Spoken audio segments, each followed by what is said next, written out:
We will move on now to the next presenter. So I'd like to produce Peter Lahm, who is the Air Resource Specialist for the USDA Forest Service.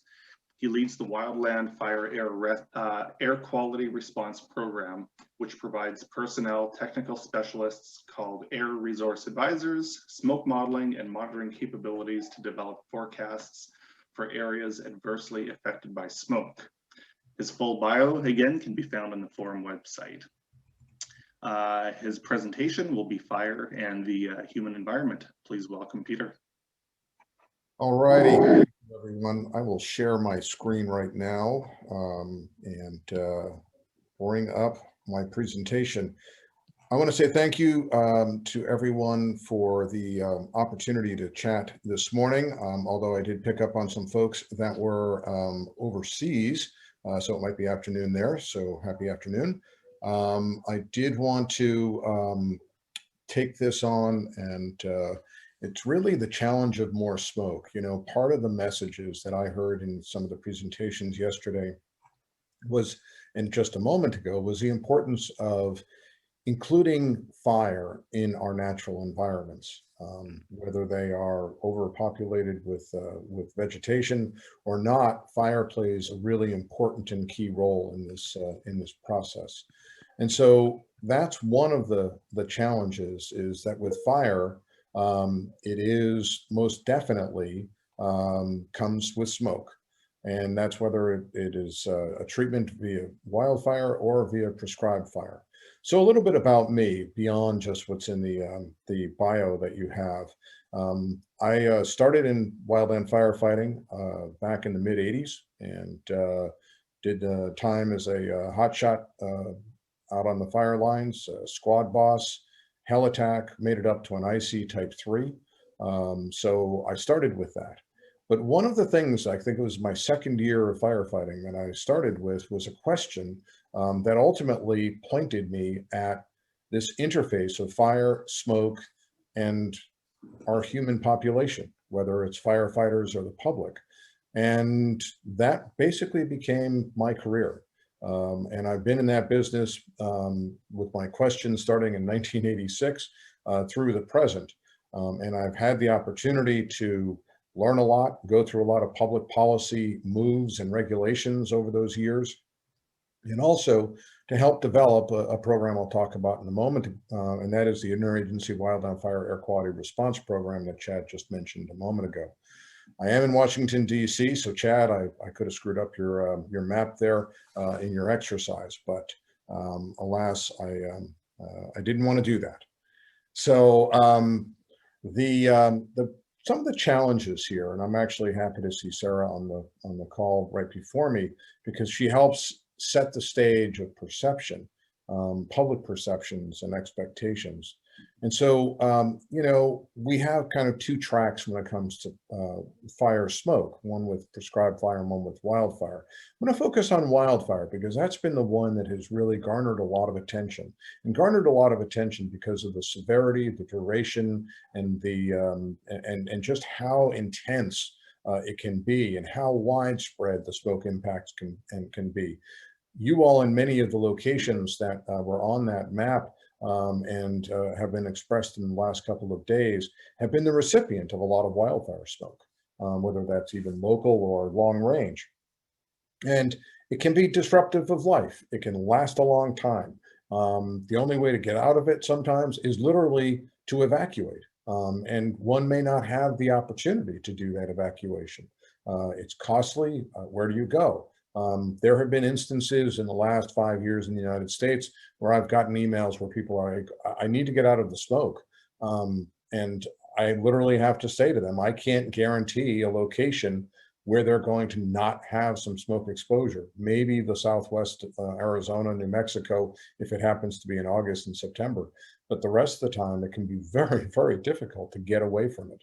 So some of the challenges here are also that, you know, smoke is now being, and this has really come through with the internet, the attribution of smoke contributing to actual mortality. A child in Washington was sent out to play during recess, and she had asthma, and she had an asthma attack, and it was so severe that she did pass, and it was attributed to the decision of putting this child out in smoky conditions. A horrible, horrible outcome that pulls at the heartstrings of us all.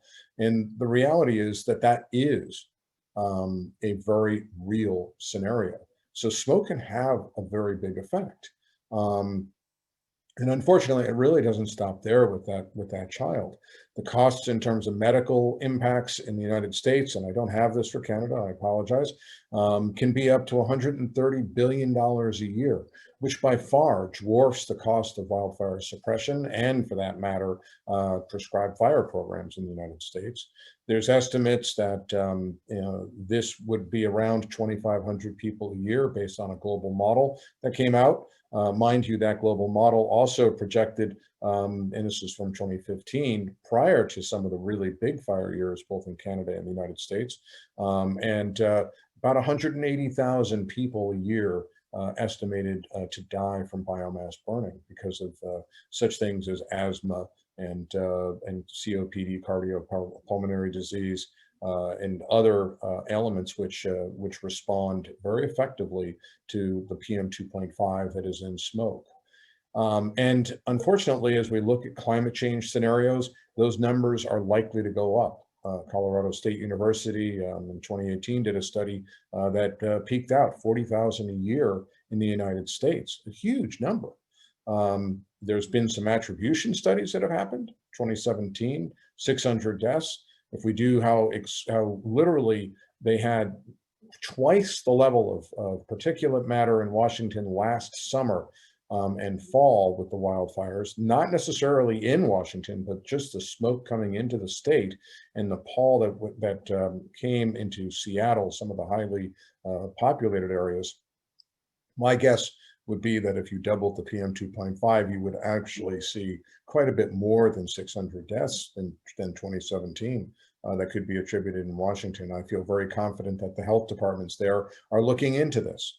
And the unfortunate thing is that one of our science summits that we held in the United States really pointed out that one is more likely to actually have someone who responds negatively to this type of situation and have a fatality rather than from the fire, but from the wildfire smoke. And I should point out, and I want everyone to think about this for a moment, that who in your family, your immediate family, who in your circle of friends doesn't know someone that has asthma, that has diabetes, that has proclivities that are respiratory ailments that would otherwise affect them: emphysema, cardio-obstructive pulmonary disease, vascular disease, these processes that make you more compromised to smoke impact.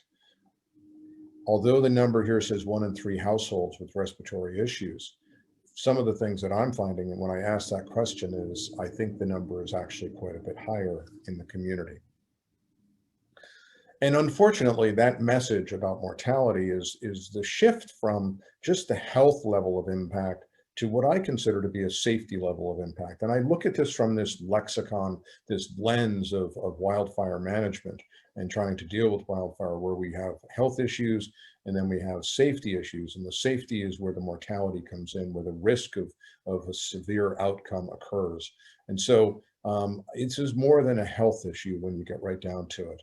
And this is very well recognized in Canada with the evacuations of some of the First Nation communities that have occurred over the years. This is not a common occurrence in the United States. And so we look to you up in the northern climes there in setting a stage that should be perhaps considered as we move forward in really severe impacts from our wildfires. So one of the challenges that is here is, as we try to balance the role of fire on our natural environment, is that no particulate matter is healthy. The EPA in the United States has done an integrated science assessment, and what they found is that actually no particulate matter is healthy for humans. Well, you can't have fire without smoke. I keep on asking our researchers to pull that off. They're not succeeding. But, the hope is, can we manage that particulate matter? Can we reduce the level of impact? That's one of the ways of definitely reducing the conflict between ecosystem health and public health. We've got to be able to straddle that challenge of trying to get more fire in the landscape, but doing it in a way that allows for those who are at risk to be addressed and to be able to reduce their risks. This all of it, happening while we have hotter and longer seasons. We have greater populations in the wildland urban interface because, as was mentioned a moment ago by Sarah, people like to live in these areas. They're beautiful. They're important to them. There's an aesthetic happiness that results from that. And then, how do we make this happen? How do we get fire and smoke in our environment while also responding to this need to protect the public? And so we've had some great advances in technology, and I'll talk a little bit about those in a moment. And we've also really made some movements in trying to manage this risk through some of the programs that we've been implementing in the United States. And some of your Canadian health officials and forestry officials have actually sat in on some of the training that we've had in the United States on the response program that I lead. So let's just remember about PM 2.5. That is the very small 2.5 microns per size particle that embeds in the lung and can be there for quite a duration. It can bring and be absorbed in the bloodstream. It is not expelled by the nose and the nose hairs. And so this is one of the challenges that's there. It is not the same as dust, which is larger. And we respond to it a little bit more effectively in expelling that from our systems.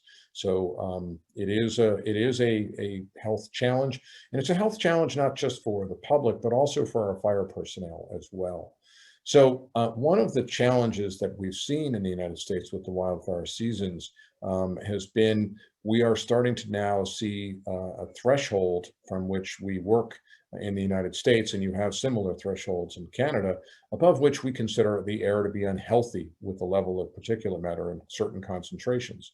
And so for 24 hours in the United States, that's 35.4 micrograms per cubic meter. And then above which in 24 hours of exposure, we see health effects. And we've set national ambient air quality standards tied to this.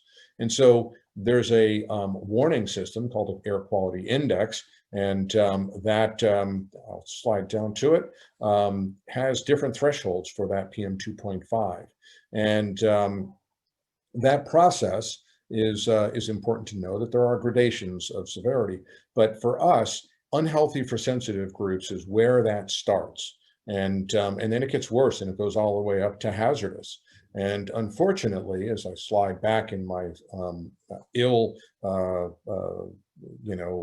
timed slides here, or ordered slides, there has been a growing number of days that we've been monitoring, both from permanent monitors as well as temporary monitors of communities being exposed above those healthful levels. 2017, you can see some spread that was a little bit across the West. Montana involved, Washington, California was, a decent number of exposures of this situation. And then we see the big growth in 2018. 2019 was a smaller season in the United States down in the lower 48. We don't want to leave out Alaska. It was very smoky in Alaska. Then in 2020, which everyone is well aware was a record-breaking year down here in the United States, we actually had 5,000 days monitored across the Western United States above this unhealthy for sensitive groups threshold, basically unhealthful levels.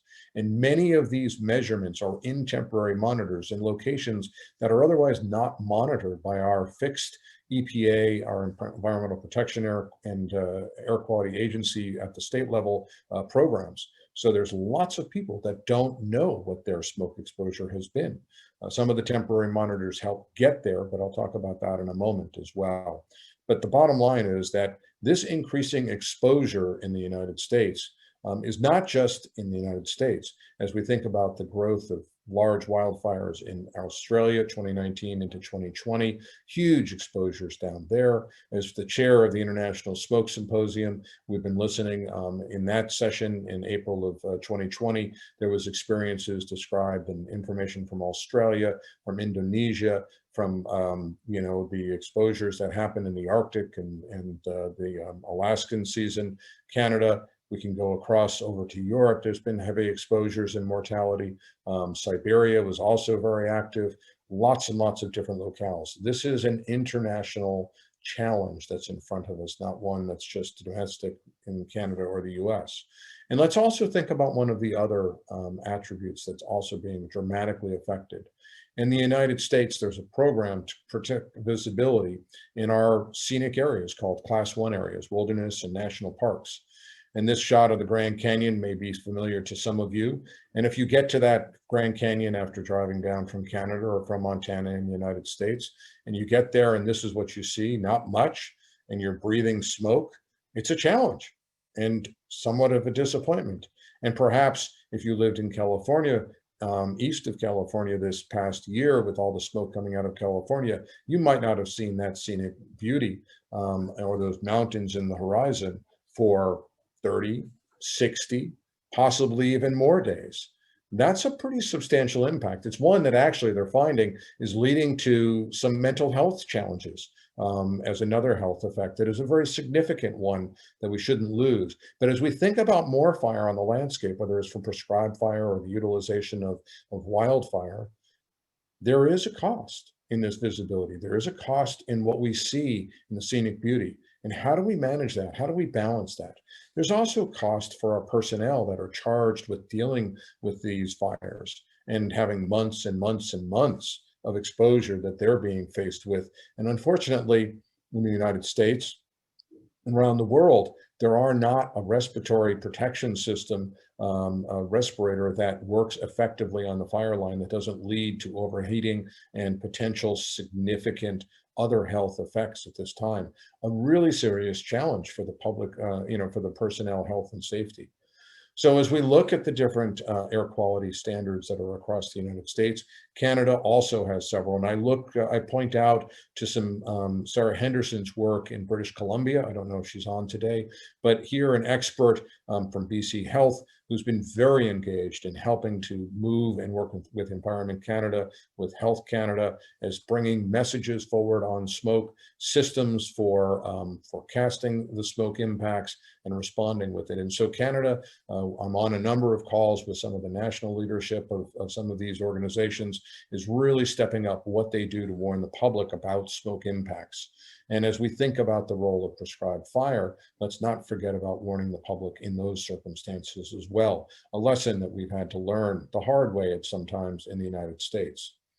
So here is that air quality index again, and there is an equivalent system for just PM 2.5 up in Canada and specifically in British Columbia, but also there is a combined AQHI, which includes multiple pollutants, which looks at fire impacts in a more comprehensive way, looking at things like ozone and nitrogen oxides, as well as PM 2.5, a very valuable tool. One we have not looked at in the United States. We really zeroed in on the PM 2.5.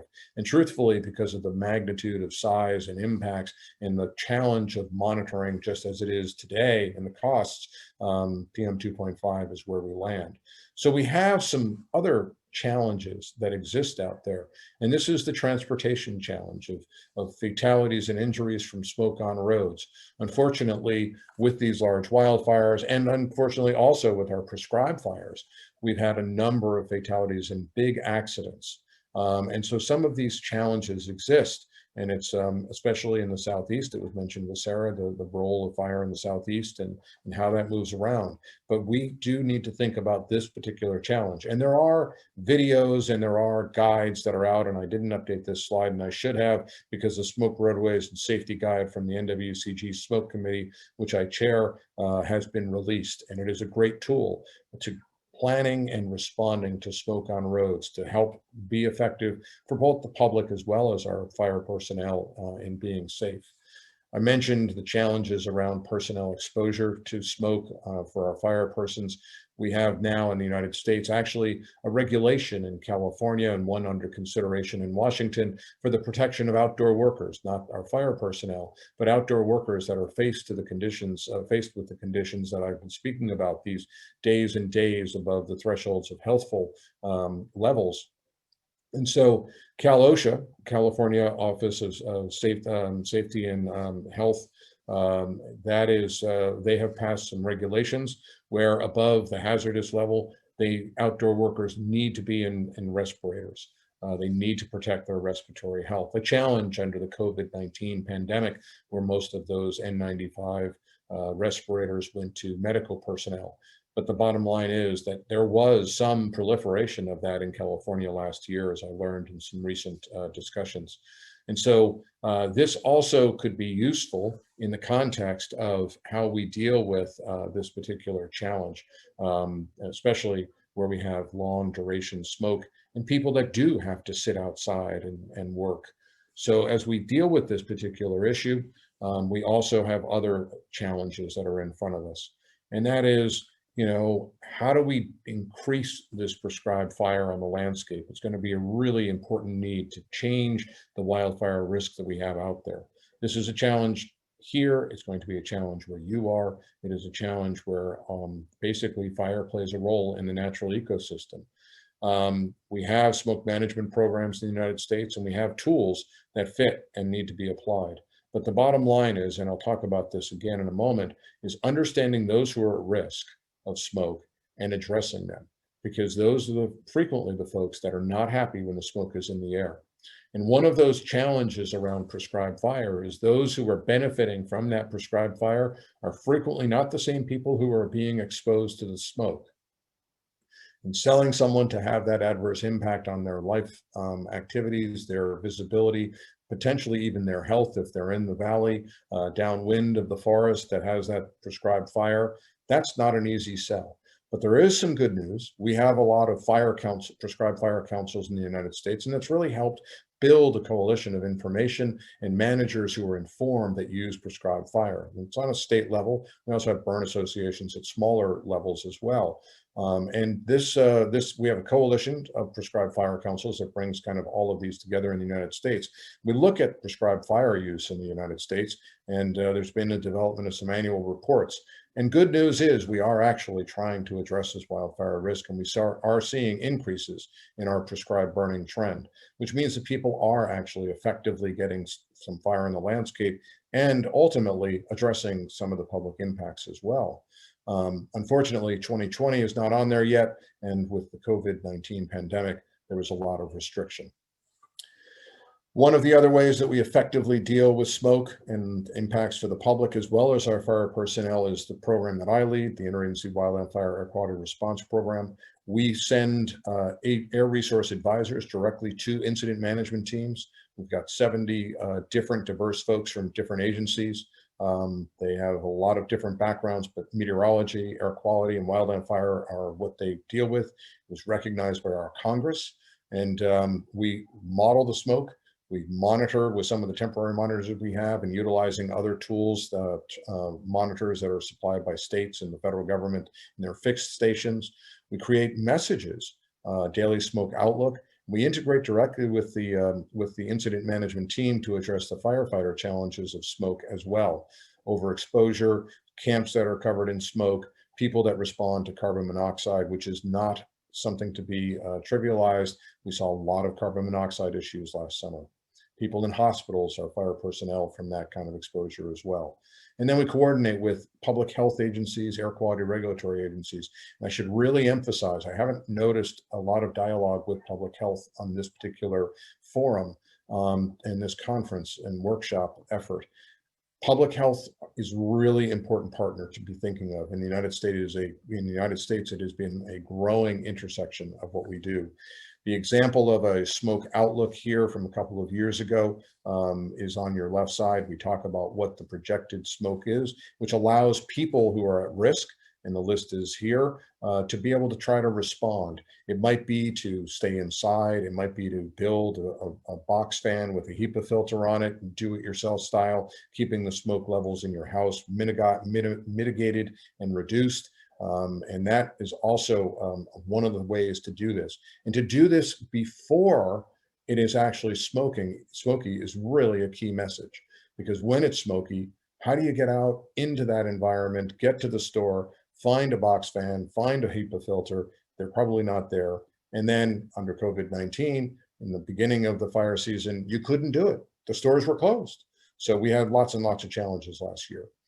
We've also helped to try to communicate with the public in a collaborative effort with our EPA, the Forest Service, working on a fire and smoke pilot map, where we bring representation of some of the smoke impacts across the United States to the public via their AirNow website. And these round circles in this big capture include some of your locations, permanent monitors that are available through a variety of channels. And then we also plot where there are fires that are identified as wildfires, and satellite signatures for fire detections, which may also include some of the prescribed fire that happens in the United States. And then we can kind of drill down. You can actually look at specific monitors, but the big marvel of this was the addition of low-cost air quality sensors, which increased the sighting and the information across the United States for about 5,000 to 6,000 new locations where air quality monitoring information is available. And then it was treated with an algorithm developed by EPA to bring the performance of those monitors into a better alignment with our permanent monitoring systems that we have great confidence in for wildfire smoke. And each source of pollution does have a little bit of a different signature with these low-cost air quality sensors, but it gives a lot of information. We also directly tied to these smoke outlooks. So if you triggered where you were located and you happen to have a smoke outlook for an air resource advisor, you could actually access it here. But just at 7 million hits last year. We rolled it out in the middle of the fire season. The smoke outlooks that we generated through the response program, we had about 8 million hits and views, which was a great season for us. But these messages are not effective if people are not thinking about smoke in advance. So this omission has been something that we've been working very closely with EPA on, as well as other partners like our Centers for Disease Control and many localized and state partners on the ground, getting the message out that, you know, how do we prepare ourselves? How do we become smoke ready before the fire? And if we can do that effectively. So this is one of the challenges we have. And it is also a great opportunity, because if a community and the folks at risk are ready for wildfire smoke, they are also ready for prescribed fire smoke. Because if they have that air filtration system, they have that HEPA filter, they know to run their air handling systems on recirculate with windows closed when there's smoke in the air to protect themselves. They can protect themselves actually downwind of a volcano and volcanic emissions as well, to some degree. They can do it for residential wood combustion and wood stoves. They could do it, and if it's under an inversion, they can do it with a prescribed fire, or they can do it for the long periods around some of the wildfire smoke impacts that we've had. And so all of these elements are opportunities to address that challenge of more smoke, and to try to be ready, and also to build that capability and that perhaps acceptance of dealing with smoke from our prescribed fire needs to bring about a more resilient and less wildfire risk across the landscape. So I'm going to end right there.